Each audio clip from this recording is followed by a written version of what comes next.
Hello दोस्तों, तो कैसे हैं आप लोग। चलिए आज हम आप लोगों को पीजीटी का नॉन एक्वा सॉल्वेंट जो एक टॉपिक दिया है इसके बारे में बताने जा रहे हैं। बहुत ही खूबसूरत टॉपिक है। हर बार इसमें 1 या 2 मार्क्स का कुछ ना कुछ पूछता है। जैसे कि सपोज के लिए इस बार जो थोड़ा दिन पहले हाल ही में लैब का जो एग्ज़ाम हुआ उसमें भी इसके बारे में पूछा गया था। तो बहुत लड़कों का डिमांड था। तो चलिए बिना आपका टाइम लेते हुए हम क्या करते हैं, शुरू करते हैं। जैसे कि नॉन एक्वा सॉल्वेंट नाम से ही आपको पता चल गया होगा कि नॉन एक्वा सॉल्वेंट क्या है। इसलिए देखिए कि पीजीटी का जो सिलेबस है वो भी लेकर के हम बैठ गए हैं। पीजीटी के सिलेबस में क्या देखते हैं, सबसे पहले नॉन एक्वा सॉल्वेंट में फिजिकल प्रॉपर्टीज ऑफ सॉल्वेंट के बारे में बात कर रहा है कि जो सॉल्वेंट होता है उसका फिजिकल प्रॉपर्टीज़ क्या होता है। तो इससे पहले नॉन एक्वा सॉल्वेंट का क्या क्या होता है उसके बारे में तो आप जानते ही। नॉन का मतलब होता है नहीं, और एक्वास जो एक्वास नहीं हो ऐसा कोई सॉल्वेंट। जैसे कि बहुत सारा चीज़ ऐसा होता है जो पानी में नहीं घुलता है, या फिर बहुत सारा ये ऐसा होता है कि सॉलिड के साथ नहीं डिजॉल्व होता है, तो उसको क्या करते हैं, नॉन एक्वा सॉल्वेंट में घुलते हैं। इसमें बहुत सारा नॉन एक्वा सॉल्वेंट होता है, जैसे कि लिक्विड अमोनिया हो गया, लिक्विड सल्फर डाइऑक्साइड हो गया, हाइड्रोजन फ्लोराइड हो गया। उसी तरह जैसे कि आप एसिटिक एसिड के बारे में जानते हैं। तो इसके कुछ फिजिकल प्रॉपर्टीज़ के बारे में, फिजिकल प्रॉपर्टी में बेसिकली क्या आता है, मेल्टिंग पॉइंट और बॉइलिंग पॉइंट के बारे में आता है। मेल्टिंग और बॉइलिंग पॉइंट, जैसे कि मान लो ये आपका इस बार लैब में पूछा गया था कि बताइए जो SO2 होता है, SO2 माने सल्फर डाइऑक्साइड। ये जो सल्फर डाइऑक्साइड होता है, लिक्विड सल्फर डाइऑक्साइड का पूछ दिया था कि जो बॉइलिंग पॉइंट कितना होता है। तो इसका बॉइलिंग पॉइंट आप जानते हैं कि -10.2 डिग्री सेल्सियस होता है ना।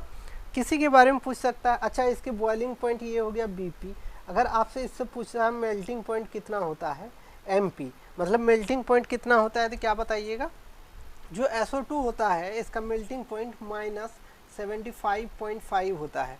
इसी प्रकार किसी के H2O के बारे में अगर पूछेगा तो H2O के बारे में तो आप लोग अच्छे से जानते हैं। जैसे मान लो H2O को पूछता है तो बॉइलिंग पॉइंट अगर इससे पूछा जाए तो क्या बोलिएगा, 100 डिग्री सेल्सियस होता है। Very good. इसके बारे में अगर आप बोलता है मेल्टिंग पॉइंट, तो भाइयों मेल्टिंग पॉइंट 0 डिग्री सेल्सियस होता है। ठीक है। अगर आपसे लिक्विड अमोनिया के बारे में पूछा जाए कि बताइए कि लिक्विड अमोनिया मतलब NH3 जो होता है इसको लिक्विड अमोनिया बोलते हैं। इसका अगर आपको बॉइलिंग पॉइंट पूछा जाए तो लिक्विड अमोनिया का बॉइलिंग पॉइंट कितना होता है, तो ये आप बताइएगा -33.4 डिग्री सेल्सियस। ओके। अगर आपसे इससे पूछा जाए कि बताइए इसका मेल्टिंग पॉइंट कितना होता है, बहुत लोग नहीं बता पाता है, तो आपको इसका मेल्टिंग पॉइंट बताना है -89.3 डिग्री सेल्सियस। कुछ भी पूछ लेगा, 4 ऑप्शन दे देगा आपको। इसी प्रकार आपको और भी मान लीजिए कि आप पूछता है कि एसिटिक एसिड जो होता है, एसिटिक एसिड का फार्मूला जानते हैं, CH3COOH है ना। इसका अगर आपको पूछता है कि बताइए कि इसका बॉइलिंग पॉइंट कितना होता है, तो ये पानी से भी ज़्यादा डिग्री में खौलता है, मतलब 118.8 डिग्री सेल्सियस इसका बॉइलिंग पॉइंट है। इसका मेल्टिंग पॉइंट है 16.6 डिग्री। ठीक है। ये सारा कुछ चीज़ है। अगर आपको मान लीजिए कि एक और बहुत ही आता है, जैसे कि हाइड्रोजन फ्लोराइड जिसको बोलते हैं, या हाइड्रोफ्लोरिक एसिड भी होता है, HF।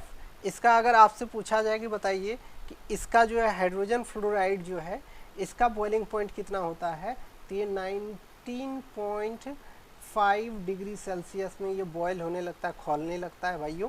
और इसका जो मेल्टिंग पॉइंट होता है -89.3 होता है। कितना होता है, -89.3 डिग्री सेल्सियस होता है। ओके। तो ये आपका कुछ फिजिकल प्रॉपर्टी, आप कुछ सॉल्वेंट के बारे में बता दिए। अब देखिए फिजिकल प्रॉपर्टीज़ के बारे में और भी आप जान सकते हैं। जैसे फिजिकल प्रॉपर्टीज़ में इसका बहुत सारा चीज़ आता है, बेसिकली इसी में पूछता है। जैसे कि हीट ऑफ फ्यूजन पूछ सकता है, हीट ऑफ वेपोराइजेशन पूछ सकता है ना। लेकिन आपको ये सारा चीज़ कम से कम बहुत बार ये पूछा गया, मेल्टिंग पॉइंट और बॉइलिंग पॉइंट याद रखना चाहिए। अब इसमें आपको टाइप ऑफ सॉल्वेंट जो दिया है इसके बारे में जानना है कि ये जो टाइप ऑफ सॉल्वेंट दिया है, देखिए यहाँ पर सिलेबस में टाइप ऑफ सॉल्वेंट है ना, and there general characteristic. Type of solvent, तो सॉल्वेंट कितने टाइप का होता है। देखिए सॉल्वेंट इसमें आयनिक होगा, नॉन आयनिक होगा, प्रोटिक होगा, अप्रोटिक होगा। तो आयोनिक सॉल्वेंट उसको बोलते हैं जो आयोनाइज होता है। बहुत सारा ऐसा सॉल्वेंट है ना जिसमें अभी आपको जैसे कि SO2 बताए, H2O बताए, NH3 बताए, CH3COOH बताए या HF बताए। अब इसके बारे में ये सब जितना भी आपको सॉल्वेंट बताए इसी में से कुछ दे देगा, बताइए कौन सा आयोनिक है या कौन सा आयोनिक नहीं है, मतलब नॉन आयोनिक है। तो ऐसा सॉल्वेंट जो क्या होता है, आयोनाइज होता है। आयोनाइज अगर होगा तो वो क्या होगा, इसका मतलब पोलर सॉल्वेंट होगा, है ना। और वो पोलर सॉल्वेंट अगर है तो वो क्या करेगा कि आयनिक रिएक्शन देगा, है कि नहीं। वो इसका मतलब क्या है कि पोलर सॉल्वेंट है, इसका मतलब उसमें डाइपोल भी है ना।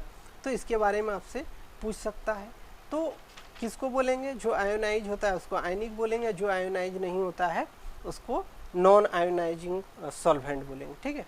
उसी प्रकार आता है कि जो प्रोटिक सॉल्वेंट होता है, तो प्रोटिक सॉल्वेंट क्या होता है, तो प्रोटिक सॉल्वेंट होता है जिसमें क्या होता है, प्रोटोन हो। जैसे कि अभी आप देखिए कि HF लिखिए, HF में क्या है, H है, इसका मतलब इसमें प्रोटीन है। H2O में क्या देखें, H है, मतलब इसमें क्या है कि प्रोटोन है ना। तो ये क्या होता है, प्रोटिक सॉल्वेंट होता है। कोई दिक्कत है, देखिए ये NH3 है, तो NH3 में भी इसी प्रकार है। तो अभी हम क्या करते हैं कि कुछ आप इससे अच्छा है कि कुछ प्रोटिक अप्रोटिक इस सब का एग्जाम्पल आपको दिखा देते हैं, कुछ लिख करके रखे हुए हैं, देख लीजिए। जैसे कि यहाँ पर क्या है कि क्वेश्चन पढ़ सकते हैं कि classify the following solvent as ionising and non ionising solvent, जिसमें आपको hydrogen fluoride, liquid SO2, liquid N2O4, H2SO4, PCl3, pyridine और एसिटिक एसिड दिया है। तो आपको ये बताना है कि इसमें से कौन सा आयोनिक सॉल्वेंट है।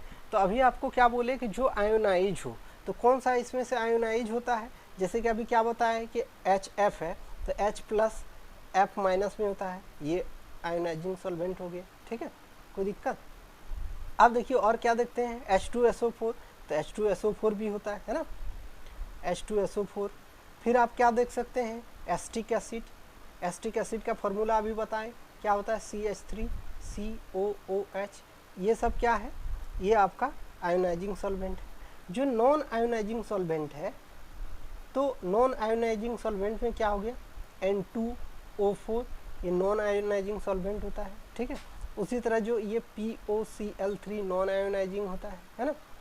अब देखिए जो आपका एक और है इसमें, जैसे कि SO2। अब SO2 क्या है, तो SO2 भी आयोनाइज हो सकता है, तो ये क्या कर देंगे, इसमें लिख देंगे, ठीक है।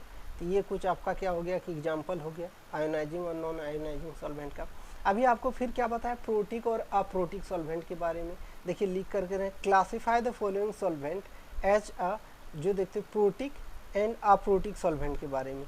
तो आपको ये बताना है कौन सा सॉल्वेंट क्या है, प्रोटिक है, कौन सा सॉल्वेंट अप्रोटिक है। तो प्रोटिक के बारे में क्या बताए, जिसमें प्रोटॉन्स होता है ना, जिसमें क्या होता है भाइयों, प्रोटॉन्स होता है। जैसे HF बताए, तो HF में क्या होता है, H प्रोटॉन होता है, इसलिए ये प्रोटिक हो गया, ठीक है।